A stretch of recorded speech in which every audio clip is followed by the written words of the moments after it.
Dentro de los procesos separatistas de América, el 30 de noviembre de 1821, y con el nombre de Haití español, se independizó de España la República Dominicana, que en 1822 sería invadida por Haití, que mantuvo la ocupación hasta el 27 de febrero de 1844, cuando conoció su segunda independencia, que finalizaría con la reincorporación a la corona hispánica.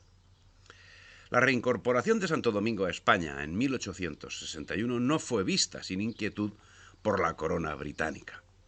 Al respecto, el cónsul Holt en Santo Domingo escribía al ministro dominicano con fecha 14 de enero de 1861 lo siguiente: nosotros no queremos inmiscuirnos en los asuntos del país, pero después de las gestiones que Gran Bretaña y Francia han hecho para conservar la independencia de la República Dominicana y que estas potencias fueron las primeras en reconocer, estamos convencidos que ellas no sabrían interpretar favorablemente ningún acto que tendiera a modificar o a destruir esa independencia a sus espaldas. Queda claro, en el comunicado al menos, y por boca de los mismos británicos, la decidida intervención que las potencias europeas tuvieron en los procesos separatistas de América. Este acto acontecía de espaldas a la Gran Bretaña y sin que los agentes británicos en el gobierno español pudiesen hacer, de momento, nada para evitarlo.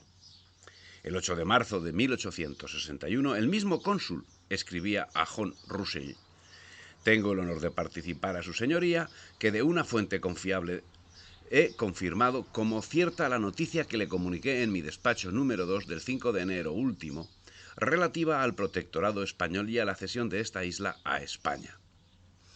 Pese a la afirmación de lo contrario del señor Castro, parece que efectivamente hay un acuerdo o convenio según el cual España concede el protectorado a la República Dominicana, el cual será ejecutado de inmediato. Finalmente, el 18 de marzo del mismo año 1861, se proclamó la reincorporación de Santo Domingo a España. Un joven escritor que acababa de llegar a Santo Domingo, testigo presencial de lo ocurrido aquel día, refirió lo siguiente: el espectáculo era grandioso, y yo, admirador de mi patria, no pude permanecer indiferente. Al oír prorrumpir al pueblo dominicano en estruendosos vivas a España, mi corazón se dilataba y repetía aquellos vivas que llenaban el aire como el incienso que exhala el fuego sagrado de nuestros templos. En la galería del Palacio Senatorial y bajo venerandas bóvedas veíase aquel cortejo de patricios ilustres evocando la fraternidad, gran principio social consignado en el Evangelio y realizado por la civilización cristiana. En la plaza del pueblo descubierto, aclamando la nacionalidad española, agitaba sus sombreros en señal de regocijo y a retaguardia inermes, las tropas de la guarnición seguían con verdadero transporte aquel movimiento hacia su antigua metrópoli. Al respecto, el cónsul británico señalaba lo contrario, si bien remarcaba que al presente no hay aquí ningún barco de guerra español ni han arribado tropas. Pero no puedo saber con certeza si algunas han sido relegadas. La prensa dominicana, por su parte, acogía el hecho con entusiasmo. No hubo periódico alguno que no aceptase esa reincorporación, que no la pidiese con insistencia. Los absolutistas con delirante entusiasmo, los demócratas sin vacilaciones, los progresistas con patriotismo, los moderados con frenesí. 17 personas, todas pertenecientes a la oligarquía, y un usense, William Morris, fueron hechos prisioneros por oponerse a la reincorporación, mientras desde Haití se inició una invasión el mes de mayo que terminó el mes de julio, cuando Haití pagó como indemnización $200.000. Quedaba claro que las potencias enemigas de España no iban a aceptar el hecho. William Morris sería un agente usense. Detrás vendrían muchos más. Y por parte del gobierno español, satélite de Inglaterra, la decisión estaba tomada de antemano. En este punto señala el cónsul británico en su carta de 12 de septiembre que España no será renuente a separarse de su nueva colonia con pretexto razonable. Y si he de creer las afirmaciones del coronel de uno de los regimientos, España se alegraría con la excusa de una revolución en el país, que ella buscaría los medios para provocar con el objeto de retirar sus tropas de Santo Domingo y dejar a los dominicanos dirigir sus propios asuntos como antes. En sus textos, Hood manifestaba un evidente odio a España y utilizaba el vocabulario propio de aquellos a quienes servía, en todos los aspectos, y en concreto en el calificativo de colonia que da a un territorio que jamás con España fue tal, sino siempre provincia de ultramar. Pero no deja de remarcar reiteradamente que la tranquilidad era la tónica dominante en Santo Domingo hasta que en septiembre el propio general Pedro Santana, que llegó a enemistarse con el general Serrano durante la visita que giró a la isla, fue relevado de su puesto de mando. Esto había sucedido el 18 de marzo de 1861, en cuyo día el presidente, o mejor dicho, dictador de la República Dominicana, según dice el señor Orellana, don Pedro Santana y otros 3 caballeros firmaron un acta declarando en su propio nombre y en el de los que decían haberles conferido el poder de hacerlo por ellos, que proclamaban solemnemente como reina y señora a doña Isabel II, siendo su libre y espontánea voluntad, así como la del pueblo, a quien representaban, que todo el territorio de la República fuese anexado a la corona de Castilla, a que perteneció antes del Tratado de 18 de febrero de 1855. El 30 de julio de 1862 señala Hood la existencia de agentes usenses tratando de turbar la tranquilidad de Santo Domingo para, a modo de lo actuado anteriormente en Texas, maquinar su colonización. El cabecilla, señor Redfats, recibió armas procedentes de vapores de guerra usense. Otro agente, el cónsul Boldemeyer, sería el encargado de promover una revuelta apoyada por la armada usense que alcanzaría envergadura en 1864. Es que la historia de la anexión de Santo Domingo empezó durante la estancia de varios meses en Madrid, entre 1859 y 1860, del enviado extraordinario dominicano Felipe Alfau, cuando el proyecto anexionista estaba aún en estado incipiente. En mayo de 1860 el general Alfau favoreció desde Madrid la emigración a Santo Domingo de artesanos y maestros de artes y oficios españoles.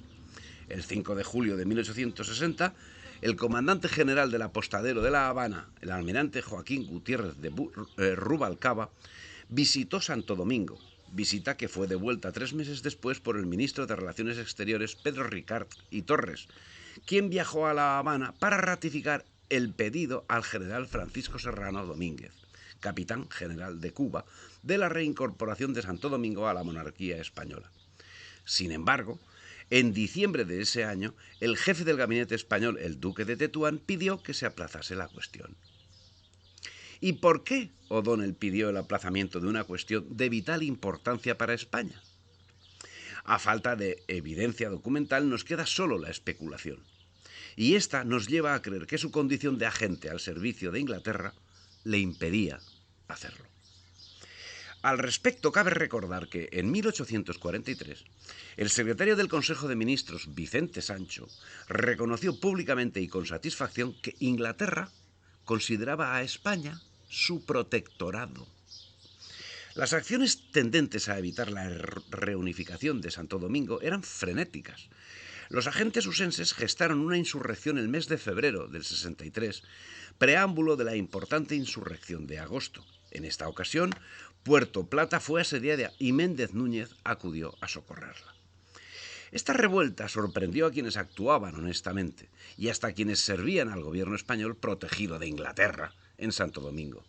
Así, el general Gándara concluía que la anexión fue un propósito político perseguido con astucia y logrado con habilidad gracias a la candidez de nuestros hombres públicos y a la apatía o la indiferencia del pueblo dominicano. Llevaron a Santo Domingo desde la tolerancia sin conflictos de nuestra autoridad a una revolución violenta, apasionada y sanguinaria que determina un cambio pasmoso. Un análisis que no aclara las circunstancias de la sublevación y la presenta estrictamente como revuelta de los dominicanos, sin referencia alguna al evidente intervencionismo físico, militar y político de agentes británicos y usenses. Por su parte, los generales Rivero y Dulce, el 20 de septiembre de 1863, enviaron una larga misiva al gobierno en la que indicaban los siguientes extremos. Esta revolución justifica de un modo indudable que el país quiere su independencia. El gobierno aceptó la anexión, pero es dudoso que los que la propusieron contasen con el voto unánime del país. Sus tendencias son a favor de su independencia por voluntad propia, acaso excitada por instigaciones extrañas. El pueblo ni deseó ni quiso ser regido por su antigua metrópoli. La anexión no fue espontánea, sino forzada, y por consiguiente debe cesar.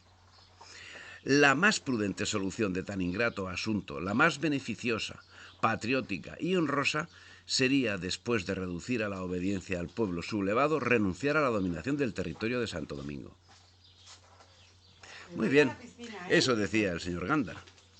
De esa misma opinión se manifiesta más tarde diciendo al tiempo que acusaba toda la situación a Santana, hombre que fallecería el 14 de junio del 64, y decía: él, fantaseando sobre la situación de la isla, empujó al gobierno español a aceptar una oferta que obedecía solo a interesados manejos de personal egoísmo. Él malgastó los tesoros de nuestra hacienda y sembró de cadáveres de uno y otro bando el suelo dominicano. El señor Gándara, son palabras del general Gándara. Y el 30 de septiembre de 1864 se celebró una conferencia entre los rebeldes dominicanos y el general Gándara, lo que significó reconocimiento de beligerancia por parte de España. Una actuación, una más, de difícil comprensión. Los dominicanos presentaron una propuesta por la cual reconocían la superioridad española al tiempo que España reconocía su independencia. Por estas fechas, la prensa moderada de la península reclamaba el abandono de Santo Domingo a toda costa y la prensa liberal la guerra a todo trance. Es necesario señalar, no obstante, que cuando se produjo la anexión, todos los partidos políticos españoles representados en las Cortes de Madrid favorecieron la anexión. Apenas 2 de sus representantes se opusieron a ella, aunque solo el senador Antonio Alcalá Galiano lo hizo por razones políticas prácticas, no por formalismos burocráticos. En medio de esta situación de comunicados derrotistas que solo beneficiaban los intereses británicos y usenses, el 28 de octubre de 1864, O'Donnell felicitaba a Gándara por haber sellado la paz en Santo Domingo, cuando la verdad era que no había sido sellada. Pero la prensa y la conocida idea de Narváez fueron sin duda lo que llevó a O'Donnell, que en estos momentos no era presidente del gobierno, el partido de O'Donnell había hecho la anexión, a dar por hecho la claudicación en Santo Domingo, de la que estaba enterada Haití y los rebeldes hasta el extremo que el 20 de octubre Gaspar Polanco, presidente del gobierno provisional dominicano, publicó un largo comunicado en el que acusaba de dilaciones al general Gándara. Quedaba claro que los intereses de servidumbre política primaban sobre los intereses nacionales, llegando a conocimiento de la prensa y de los rebeldes dominicanos decisiones que no habían sido comunicadas a los representantes del Estado en Santo Domingo.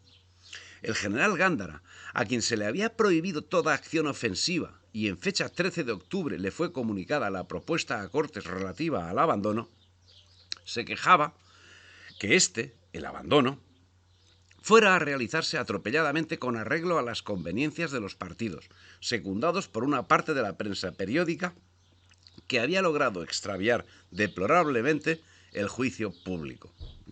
Finalmente, el 10 de enero de 1865, se redactaba el proyecto de ley derogando el decreto de 19 de mayo del 61, por el que se reincorporaba a España el territorio de la República Dominicana, y 6 meses después, el 10 de julio, se iniciaba la evacuación de Santo Domingo, que se constituyó como república independiente el día 11.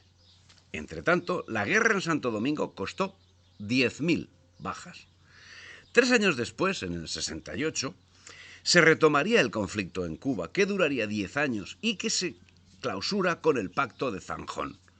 Es el período de la Guerra Grande o Guerra de los 10 años, período en el que los agentes usenses tuvieron especial significación. El 10 de octubre del 68, los separatistas cubanos, apoyados por los Estados Unidos, dieron el conocido como Grito de la Independencia en Yara, con el propósito de establecer una república cubana independiente. Los jefes del movimiento eran Carlos Manuel de Céspedes, abogado, Francisco Aguilera y un tal Rubalcaba, condenado a presidio en rebeldía, terratenientes radicales. Por su parte, el general Prim, desde Madrid, mantuvo una actitud flexible y negociadora para acabar con un conflicto que entorpecía el desenvolvimiento del gobierno revolucionario, llegando a efectuar unos trapicheos propios del sistema político que representaba. Por un lado, intentó traspasar la isla, Cuba, a los Estados Unidos y por otra, mantuvo una actitud abierta con los insurrectos cubanos para tratar de encontrar una solución al problema. Y mientras tanto, contrariamente a lo que hacía con el conflicto carlista, con la guerra con Marruecos o con el asunto de Santo Domingo, Inglaterra, la metrópoli, permanecía callada. En esta fecha, Carlos Manuel de Céspedes y otros terratenientes liberaban a sus esclavos. Aunque Céspedes se manifestó por la abolición de la esclavitud, la verdad es que no la abolió, como tampoco adoptó principios republicanos. Se proclamó capitán general del Ejército de Cuba y encargado del gobierno provisional.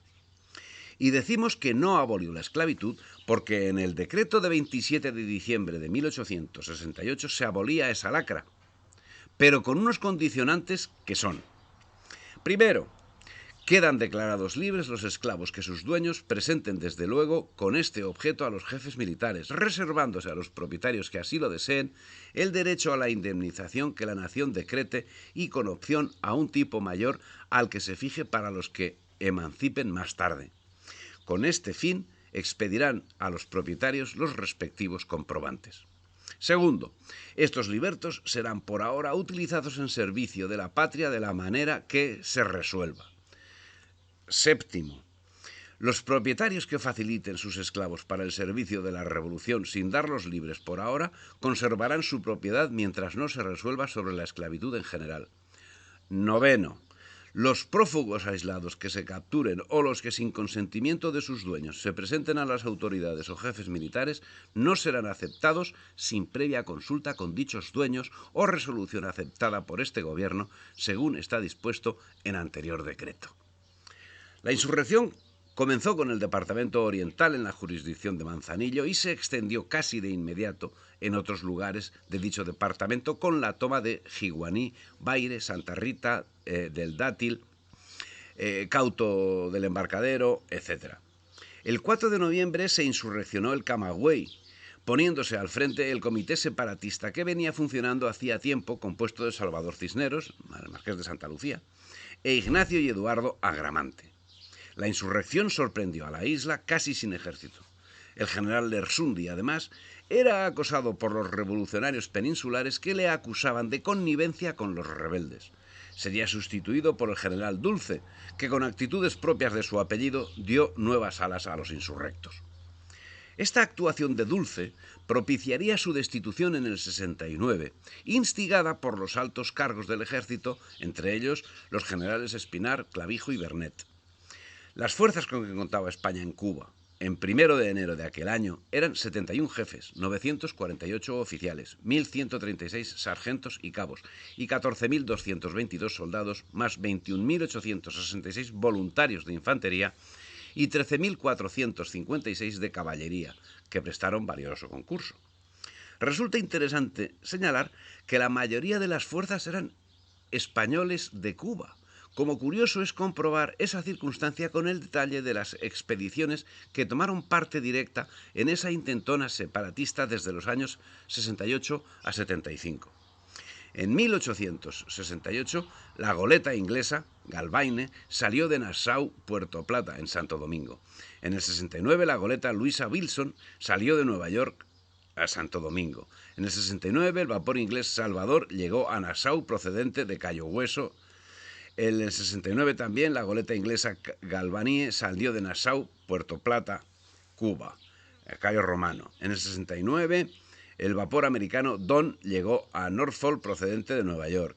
En el 69 los vapores City of Antwerp, Hawaii, Nebraska salieron de Liverpool, Nueva York, Cuba. En el 69 el vapor Eagle salió de Nueva York a Nassau. En el 69, bueno, en el 70 el buque tal, en el 71 la goleta americana Wave salió de Cayo Hueso, en fin, etcétera, etcétera. Las expediciones en apoyo de las fuerzas rebeldes en Cuba fueron organizadas por Francisco Javier Cisneros, Manuel Quesada, su hermano Rafael, José Barona, sin olvidar la colaboración de algunos extranjeros. Por ejemplo, entre los más destacados figuran el general norteamericano Thomas Jordan, Henry Reeve, alias el Inglesito, que llegaron a Cuba a bordo de la expedición del Perito Perry entre el 68 y el 69. Asimismo, el canadiense William O'Ryan llegó en el Anna en el 1870. El 100% de las expediciones fueron comandadas por británicos y porusenses. Pero no era solo el aporte militar de los tradicionales enemigos de España. En los Estados Unidos se jaleaba a los separatistas y se les prestaba servicios de todo tipo. Grant acababa de ser elegido presidente y recibió a una delegación de los separatistas cubanos. Morales Lemus visitó a Grant a los pocos días de tomar posesión de su cargo y sin otra representación que la de presidente del Comité Filibustero de Nueva York, no solo fue aceptado en la Casa Blanca, sino que al despedirse oyó de labios de Grant las siguientes palabras: «Sosteneos un poco de tiempo y obtendréis aún más de lo que esperáis». Coincidió con esto un voto de la Cámara de Representantes de los Estados Unidos. 98 contra 24 decidieron ofrecer al presidente su apoyo constitucional para cuando juzgase oportuno reconocer la independencia y soberanía del gobierno republicano de Cuba. La misma actitud adoptaron los países satélites de Inglaterra, surgidos tras las guerras separatistas del primer cuarto del siglo XIX. Chile, Perú y Bolivia reconocieron a los insurgentes. Inglaterra, Alemania, Países Bajos y los Estados Unidos tomarían parte de manera decisiva en el apoyo a los separatistas. En fin, no era nada nuevo, porque ya desde en 1850 y en 1851 se produjeron sendos levantamientos con intención de anexionar Cuba a los Estados Unidos. En el 55, y bajo el segundo mando del general de la Concha, fue preso con otros Ramón Pintó, director del Liceo de La Habana, por ser el jefe de una conspiración a favor de la anexión de los Estados Unidos. Pintó fue ejecutado en Garrote Vil. Señala Tesifonte Gallego que en aquellos tiempos adquirieron gran desarrollo las logias masónicas y empezó a difundirse en los centros de educación la semilla del separatismo. El asunto de Santo Domingo, ya resuelto favorablemente para los enemigos de España en el 65, conocía una intención de redondeo en el 69 cuando dio la luz un serio proyecto por parte de los Estados Unidos de anexión de la República Dominicana. Es justo en estos momentos cuando el 10 de abril del 69 los separatistas cubanos dan luz a una constitución, resultado principal de la Asamblea de Guaymaro. Desde 1869, la prensa habanera venía acusando a los republicanos federales de mantener relaciones con los rebeldes, apoyándose en que estos, en un principio, habían justificado el levantamiento cubano por considerar que no iba dirigido contra la nacionalidad española, sino contra el despótico gobierno de los Borbones, vinculándolo con el propio movimiento revolucionario de la península. Con posterioridad se había acusado reiteradamente a los republicanos de estar en relación con los insurrectos cubanos. Se atribuía a estos la financiación de levantamientos federales, rumores que circularían nuevamente en 1872 y que incluso motivaron alguna interpelación parlamentaria. Finalmente, en el 78, se firmó el Pacto de Zanjón, que marcó el fin de la guerra en Cuba. Hasta el 95 discurre un periodo de entreguerras que la historiografía cubana, tomando palabras de José Martín, denomina reposo turbulento o tregua fecunda. A pesar de haberse firmado la paz, se producen intentos de reanudar la guerra con la protesta de Baraguá en 1878, la guerra chiquita entre el 79 y el 80 y diversos desembarcos como por ejemplo el de Ramón Leocadio Bonachea en el 84. Pero es en 1895, a partir del alzamiento independentista del 24 de febrero, concebido por José Martí, cuando se enfila el movimiento separatista cubano, del que hacemos mención aparte en otro capítulo de este trabajo.